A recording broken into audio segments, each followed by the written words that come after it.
DM साहब पूजा में पहुंचे, लेकिन सामने फूल बेचती औरत को देखते ही उनके पैरों तले जमीन खिसक गई। वो कोई और नहीं, उनकी अपनी पत्नी थी, जिसे उन्होंने सालों पहले मर चुका मान लिया था। एक बड़े शहर में सरस्वती पूजा का भव्य आयोजन चल रहा था। ढोलनगारों की आवाज, भीड़, रोशनी और खुशी का माहौल। तभी वहां पहुंचे जिले के डीएम साहब आदित्य। उनके साथ पुलिस और स्टाफ था। सब लोग उनका स्वागत कर रहे थे, लेकिन तभी उनकी नजर सामने बैठी एक साधारण सी औरत पर पड़ी जो फूल बेच रही थी। आदित्य अचानक रुक गए, उनकी आंखें फैल गई। ये कैसे हो सकता है? आदित्य धीरे धीरे उस औरत के पास जाते हैं। औरत सिर झुकाकर फूल सजा रही होती है। आदित्य, ए रानी से सिया, औरत के हाथ काम जाते हैं, लेकिन वो ऊपर नहीं देखती। आदित्य थोड़ा गुस्से में, सिया तुम जिंदा हो? भीड़ इकट्ठा होने लगती है। औरत धीरे धीरे सिर उठाती है, आंखों में आंसू, वही चेहरा, वही सिया। सिया धीमी आवाज में, हाँ साहब, जिंदा हूँ, लेकिन आपके लिए नहीं। फ्लैशबैक शुरू होता है। कुछ साल पहले सिया एक खुशहाल बहू थी, लेकिन उसकी सास हमेशा उसे ताने देती थी। सास चिल्लाते हुए, तू हमारे घर के लायक नहीं है, तूने हमारे बेटे की जिंदगी बर्बाद कर दी। आदित्य चुप, दबाव में, माँ जो कह रही है उसमें कुछ तो सच्चाई होगी।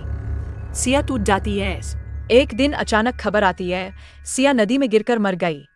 आदित्य टूट जाते हैं, लेकिन सास राहत की सांस लेती है। फ्लैशबैक खत्म। वापस वर्तमान में आदित्य, आंखों में गुस्सा और दर्द, तुमने मुझे धोखा दिया, तुम जिंदा थी और मुझे बताया तक नहीं। सिया करवाहट से हंसते हुए, धोखा तो आपने दिया था साहब, जब आपने बिना सच जाने मुझे मरने के लिए छोड़ दिया।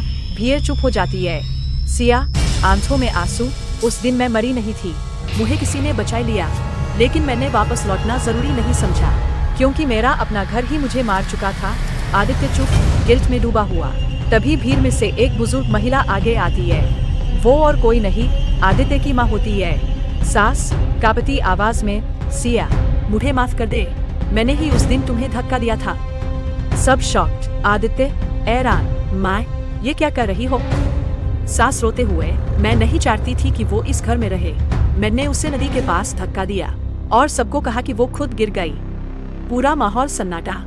आदित्य की दुनिया टूट जाती है। आदित्य धीरे धीरे पीछे हटते हैं, उनकी आंखों में आंसू, और सिया की तरफ देखते हैं। आदित्य टूटे हुए स्वर में, मैंने तुम्हें खो दिया अपने ही हाथों। सिया बिना कुछ कहे अपने फूल उठाती है और भीड़ में खो जाती है।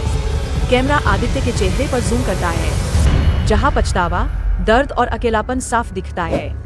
कभी कभी सच देर से सामने आता है, लेकिन तब तक बहुत कुछ हो चुका होता है।